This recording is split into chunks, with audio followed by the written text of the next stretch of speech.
Fixed gear bikes and single speed bikes are close cousins in the cycling world, except one cousin dropped out of high school, is covered in tattoos, and drinks a concerning amount of cheap beer, and the other cousin purposefully signs up for 8 a.m. classes at the local state college. Although one cousin is the cool cousin and the other cousin is the mildly successful cousin, they both enjoy healthy amounts of self-inflicted suffering in the name of becoming stronger, better cyclists, and get along well at group rides, which isn't always the case for other type of cyclists. Fixed gear, that's the cool cousin. Single speed, that's the successful cousin. This video is sponsored by Wabi Cycles. To learn how to get the most fun out of your bike in 180 seconds or less, be sure to check out me and Wabi's video series by clicking the card above, and check out Wabi Cycles for some dope fixed gear and single speed bikes linked in the description.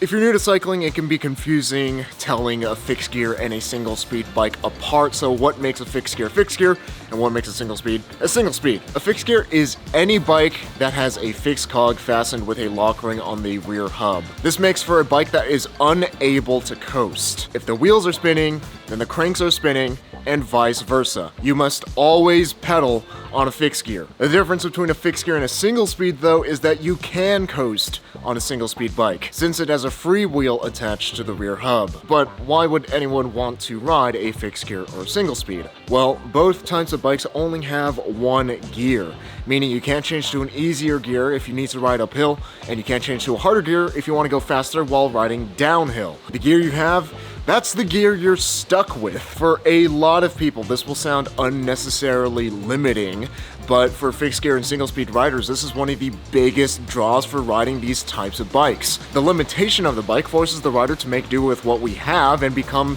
better, stronger riders in the process of riding these things. Masochistic people find this fun. That limitation also makes for the simplest, most beautiful bikes that are the easiest to maintain. Fixed gears and single speeds need very little attention in order to run buttery smooth. They're ready to ride at a moment's notice, and they're supremely fun to ride because they're always in tip-top shape, or at the very least, a lubed chain and pumped up tires away from being in tip-top shape. If you're at least a little curious about how to properly maintain your bike and work on it yourself, and you eventually want to go into building your own bikes, fixed gears and single speeds are great and really approachable for that, since they are the simplest bikes that you can get, saving you trips to the bike shop, lots of money in the long run, and making you feel good that you're able to fix your own things. So what are the pros and cons of riding a fixed gear bike? The biggest reason fixed gear cycling has a cult following is because it gives a completely unique riding experience that is entirely different from any other type of bike. And some riders, like myself,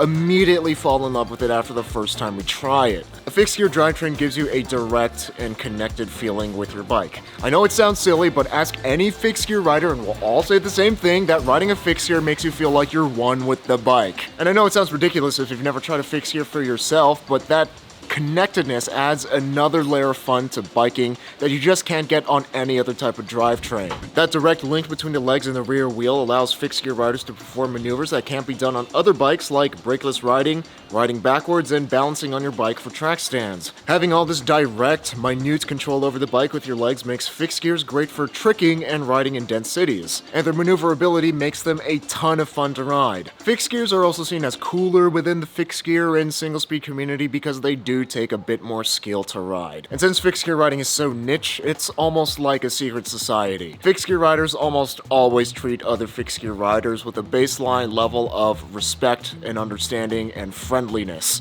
Again, definitely not the case in other types of cycling. When a fixed gear rider sees another fixed gear rider, we immediately know that they get it. And yes, this is a bit shallow, and like any other type of cyclist, fixed gear riders can be a bit shallow, but riding a fixed gear bike versus a single speed bike could very well lead to friendships that you may not make otherwise. It sounds worse than it actually is saying it out loud like this, but it's more like, so I'm Filipino, my family's Filipino, because I'm not adopted. It's like when my family and I, we go out to eat dinner at a restaurant, we get a Filipino server, and my parents start speaking Tagalog to the server. It's like, oh, they get it. There's this understanding. The server gives us free dessert. They give them a big tip. That's what I mean. Like, it's a secret society, and you make friends and it opens doors. But not everybody can get used to having to pedal literally all the time though. For some riders, riding a fixed gear can feel anywhere from tiring to feeling weird to feeling downright unsafe to ride. Since it is such a unique riding experience, it definitely is not for everybody, and I would say that fixed gear is not for most people. It can be nice to coast, like when you're tired and want to coast. Or when you're riding downhill. Riding downhill on a fixed gear can feel unsafe for a lot of people since you have to pedal incredibly fast to keep up with the cranks. And you can lose control of the bike if you're not experienced or careful. With that said, a lot of fixed gear riders tend to see this drawback as a benefit since a lot of us like to ride dangerously. Reasonably dangerously. Zachalotto.com/merch. If you're a skilled and experienced fixed gear rider, descending brakeless downhill is a ton of fun since it really pushes you to your limits. Don't get me wrong though, it'll definitely be slower than descending on a bike that can coast and that has brakes. It's just some people find this type of challenge fun. Not being able to coast also leads to the occasional pedal strike in really tight corners and toe overlap when turning at low speeds. On a non-fixed gear bike, you can stop pedaling so that you have clearance to make it through a really sharp corner. But on a fixed gear bike, you'll have to adapt your cornering technique to your bike's capabilities. Toe overlap is when your foot rubs against your front tire, and it usually happens when making a big turn at low speeds. Toe overlap can happen on any type of bike, but it tends to be more prevalent on fixed gears that can't coast. Most riders can get used to it, but it can be irritating for some. If that sounded like a bit too many drawbacks for you, here are the pros and cons of riding a single speed bike, and maybe that'll be the type of bike for you. On a single speed bike, you get the simplicity, limitation, and ease of maintenance on a fixed gear, but it feels just like riding any other type of bike, minus the ability to change gears, making single speeds a lot more approachable than fixed gears. You can coast to rest, and you can coast when you're riding downhill. Nice. And one single speed rider put all of us fixed gear riders to shame on a group ride when a lot of us were pestering him, hey, why do you ride single speed instead of fixed? And he said, well, it's simple. I like to ride downhills as much as I like to ride uphills. Sometimes coasting is beneficial or even necessary. Single speed bikes are much better suited for cyclocross or mountain biking. You don't want to leave whether you're going to clear that corner or land that jump with the proper crank orientation up to chance. Coasting gives you control over your crank positioning during these crucial moments. But you don't get that same connected feeling on a single speed bike compared to a fixed gear. That fact alone is enough to drive a lot of riders, such as myself, away from single speed bikes and towards fixed gears. Single speed bikes also don't have the same cult following and dedication as fixed gear bikes do. At best, you'll be accepted amongst the fixed gear crowd as the significantly less cool cousin. Don't expect to be awarded any Fixie points. So is a fixed gear versus a single speed bike right for you?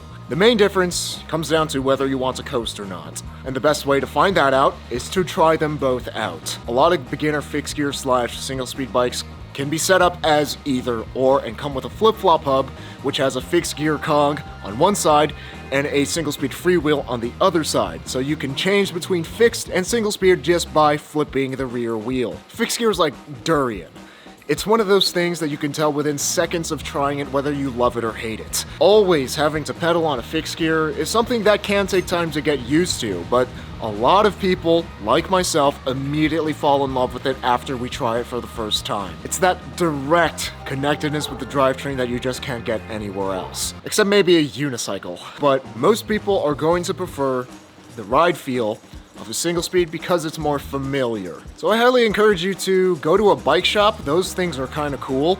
Those usually have super helpful people that'll get you on a bike that you'll love. Try to fixed gear, try to single speed, see which one is best for you. It all comes down to personal preference, but the most important thing is that you get a bike and you ride it, and you have fun out there. Fixie fans, shoutouts to Julian Corona, David K, Robbie Undai, Zane Kolnick, Brandon Black, and Scott Polongi for helping to make these fixed gear and single speed, I guess, videos possible through their support on Patreon. And remember that life is short, but don't make it shorter, so ride your bike every day to be reasonably dangerous.